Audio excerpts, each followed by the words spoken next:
A Comissão Parlamentar Mista de Inquérito do 8 de janeiro ouve o sargento Luiz Marcos dos Reis. O militar era integrante da equipe de ajudância de ordens do ex-presidente Jair Bolsonaro.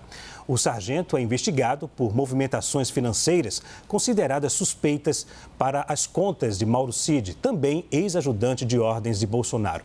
Durante o depoimento na CPMI, Reis afirmou que foi aos atos, subiu a rampa do Congresso e tirou foto, mas que se arrepende. Vamos ver. Cheguei por volta de 17 horas aqui na esplanada, subi a rampa, tirei foto, cruzei pela AN1, eixo monumental, e subi em direção à minha casa andando a pé. Esse realmente foi um ato impensável, mas eu subi, tirei foto. As fotos estão no meu celular com a Polícia Federal. Realmente foi um momento impensável. Se a senhora me perguntar se eu arrependi. Mas se não tinha ninguém ali embaixo falando não pode subir, e não é falar pode subir. Eu não pensei na hora, estava ali e eu subi. Ao ser questionado sobre infiltrados na manifestação, o sargento Luiz Marcos dos Reis disse que viu algumas pessoas suspeitas na rampa. Segundo o sargento, essas pessoas estavam diferentes das demais. O senhor encontrou com infiltrados? O senhor viu infiltrados na manifestação? Tinha pessoas suspeitas, eu não posso afirmar. Ah, é suspeita. Suspeita, sim. E o senhor usou da sua esperteza para identificar essas pessoas naquele momento? Em 30 minutos que você estava lá. Não viu nada, primeiro era crianças rezando, depois mandou uma mensagem mentindo o horário. É porque... Eu estou tentando entender realmente. Sim, senhor. Dos Reis. A gente escuta muito aqui que eram infiltrados quebraram.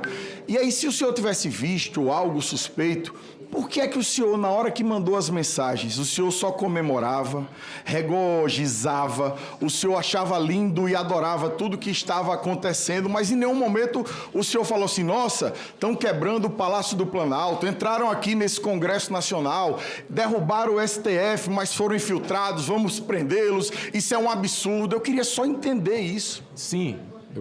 Aí eu vou falar agora sobre esse detalhe. Assim, eu vi 1 ou 2 pessoas diferentes com os demais que estavam em cima da Mas sabe por que eu estou falando isso? Sim, senhor senador, eu entendo.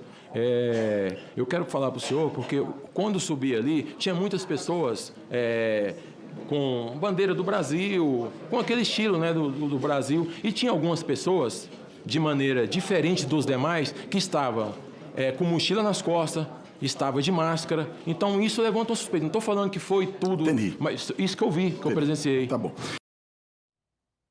Hélio, como é que você viu aí o depoimento do sargento Luiz Marcos dos Reis? Qual a sua leitura em relação ao comportamento dele na CPMI? Boa noite. Boa noite, Leandro, Clarissa, Conrado, a todos. Leandro, eu achei que ele foi a primeira pessoa que realmente esteve nos atos que foi convocada. Então, isso pelo menos é positivo, porque a minha impressão, Leandro, é que essa CPI está perdida. Até agora não se provou nada, tem um festival de assuntos que não tem muito a ver com o 8 de janeiro, a gente está falando aqui todos os dias de outros assuntos que não necessariamente têm a ver com o 8 de janeiro. E agora, finalmente, como disse o senador Marcos Rogério, alguém que esteve lá foi convocado.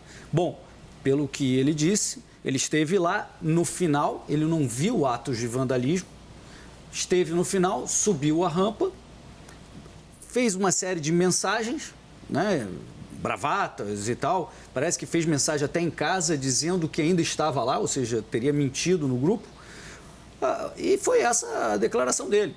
Ele era subordinado ao Mauro Cid, né? Então ele fazia parte do grupo de ajudantes de ordens do Jair Bolsonaro. Não está nada certo uma pessoa assim tá lá, mas assim, a minha primeira impressão é qual exatamente é o crime que ele cometeu. Ele não fez a quebradeira, então a CPI está deixando a dever ainda, afinal, e aí? O que está tentando se provar? Alguma coisa que esse sujeito tenha feito que mandou fazer a quebradeira, estava organizando alguma coisa? Eu não percebi nesse depoimento dele nada nesse sentido. Qual foi a sua percepção, Clarissa? Boa noite. Boa noite, Leandro, boa noite, Hélio, Conrado que está ali, todo mundo que está aqui com a gente. Olha, eu acho que o maior interesse que essa CPMI poderia ter na figura de Marcos dos Reis tem a ver com aquela trilha do dinheiro. E eu acho que os esclarecimentos que ele forneceu avançam muito pouco naquela direção que a base governista gostaria de obter desse depoimento, que era de demonstrar que havia ali uma operação financeira que permeava a ajudância de ordem do ex-presidente Jair Bolsonaro. Ainda assim, por mais que não tenha sido, o depoimento dele não tenha trazido nenhuma clareza nessa direção, eu acho que tem pontos que estão muito nebulosos e também estão um pouco mal explicados, na minha opinião. Então, por exemplo, aquela versão sobre ele ter feito um repasse ali na faixa de R$70 mil para Mauro Cid por causa da venda de um carro. É uma coisa que nem combina com os tempos de hoje, que uma outra pessoa com quem você trabalha vende um carro para você e o dinheiro é depositado na sua conta. A pessoa pode fazer um Pix para a conta direto do dono do carro. Não é um argumento que fecha, na minha opinião. Isso deixa ainda uma certa nebulosidade em cima de uma questão que eu acho que é importantíssima, que é a trilha do dinheiro, a ideia de seguir as movimentações financeiras que foram encontradas ali pelo COAF. Acho que é um ponto de atenção que não me parece ainda que esse depoimento conseguiu esclarecer. Vamos ao nosso boa noite também ao Conrado Corsalete. Obrigado pela presença mais uma vez, Conrado. Boa noite. Qual a sua percepção desse depoimento de hoje na CPMI? Muito obrigado, boa noite a todos, Leandro, Clarissa e Hélio. Bom, gente, acho que tem dois aspectos, né? Um foi tratado pelo Hélio e o outro foi tratado pela Clarissa.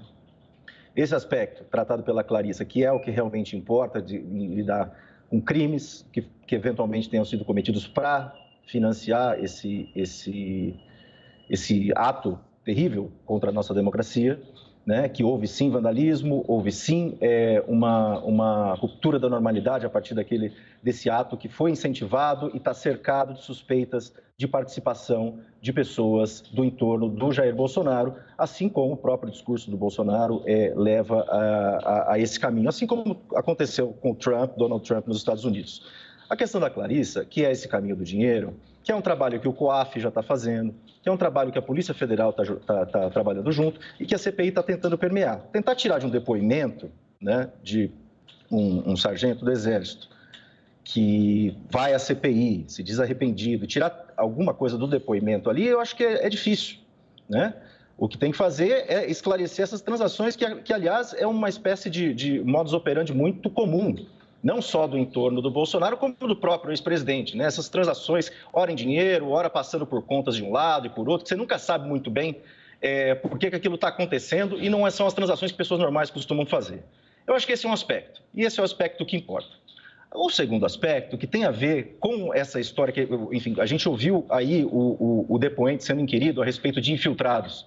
Quando você abre essa CPI, e quando essa CPI foi proposta e você instala essa CPI, a principal crítica à instalação dessa CPI era basicamente o seguinte: olha, está se fazendo uma investigação oficial. Essa investigação de CPI, que é política, tem tudo para tumultuar o debate mais específico e mais direto a respeito do que aconteceu no Brasil naquele momento. Ou seja, a gente está discutindo infiltrados numa manifestação de 5 mil pessoas, que era uma manifestação claramente ligada ao Jair Bolsonaro. Então, está sendo feita uma discussão de infiltrados que me parece uma sandice.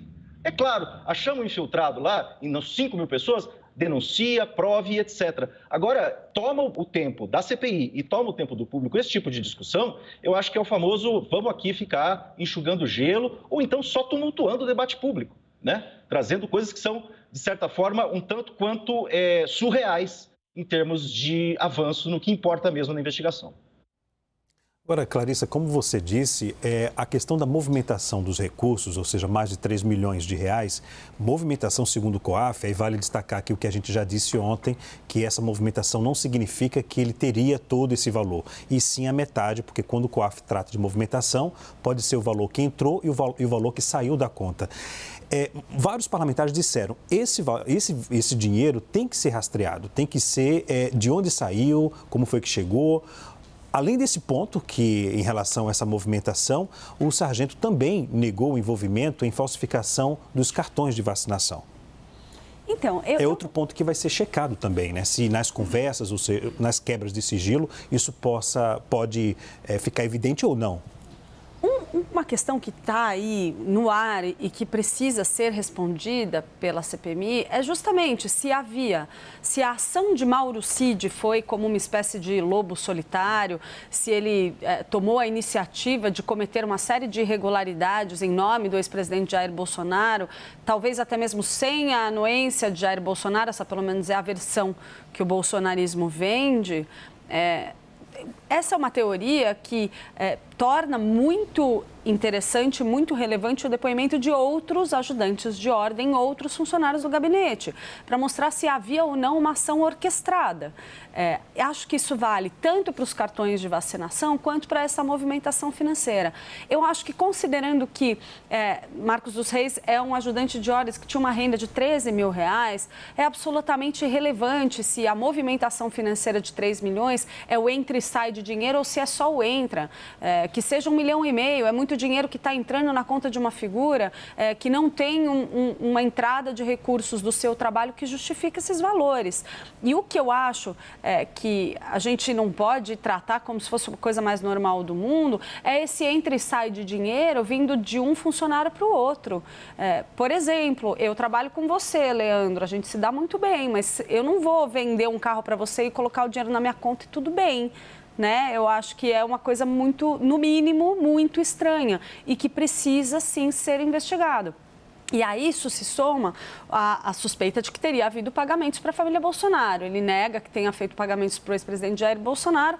Ele admite ter feito pequenos pagamentos para a ex-primeira-dama Michele Bolsonaro. Em algum trecho ali do depoimento ele se contradiz, porque ele começou dizendo que não tinha feito pagamentos, depois disse que fez, mas que era coisa pequena.